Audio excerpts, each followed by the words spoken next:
തൊഴിലില്ലായ്മ നിരക്കിൽ ചരിത്ര നേട്ടവുമായി സൗദി അറേബ്യ. ഈ വർഷം രണ്ടാം പാദത്തിൽ രാജ്യത്തെ തൊഴിലില്ലായ്മ നിരക്ക് 7.1% കുറഞ്ഞു. വിഷൻ 2030 ലക്ഷ്യം വളരെ നേരത്തെ പൂർത്തിയാക്കാൻ കഴിഞ്ഞതിന്റെ നിറവിലാണ് രാജ്യം. തൊഴിൽ വിപണിയിൽ വനിതാ പ്രാതിനിധ്യം ഉയർന്നത് നേട്ടത്തിന് കാരണമായി. തൊഴിലില്ലായ്മ കുറക്കുന്നതിൽ ചരിത്ര നേട്ടവുമായി സൗദി അറേബ്യ.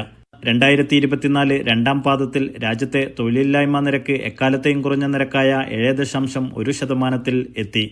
വിഷൻ 2030 ലക്ഷ്യങ്ങളുടെ പൂർത്തീകരണത്തിൽ മുഖ്യ ഘടകമായി പ്രഖ്യാപിച്ച ഒന്നായിരുന്നു കുറഞ്ഞ തൊഴിൽ നിരക്ക്. നിരക്ക് പരമാവധി 7% എത്തിക്കുകയായിരുന്നു പ്രഖ്യാപിത ലക്ഷ്യം. എന്നാൽ 6 വർഷം മുമ്പ് തന്നെ ലക്ഷ്യപൂർത്തീകരണത്തിന്റെ അടുത്തേക്കെത്താൻ കഴിഞ്ഞുവെന്നത് അപൂർവ നേട്ടമാണെന്ന് കിരീടാവകാശി മുഹമ്മദ് ബിൻ സൽമാൻ രാജകുമാരൻ പറഞ്ഞു. ബജറ്റ് അവതരണത്തിന്റെ മുന്നോടിയായി നടത്തിയ പ്രസംഗത്തിലാണ് കിരീടാവകാശി നേട്ടം എടുത്തു പറഞ്ഞത്.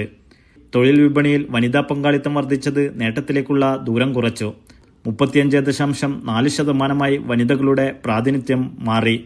ഇതും വിഷൻ ലക്ഷ്യങ്ങളുടെ പൂർത്തീകരണത്തെ മറികടക്കുന്നതാണെന്നും അദ്ദേഹം പറഞ്ഞു.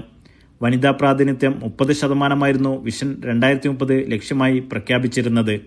Naushad Irikkur, media 1, Dammam.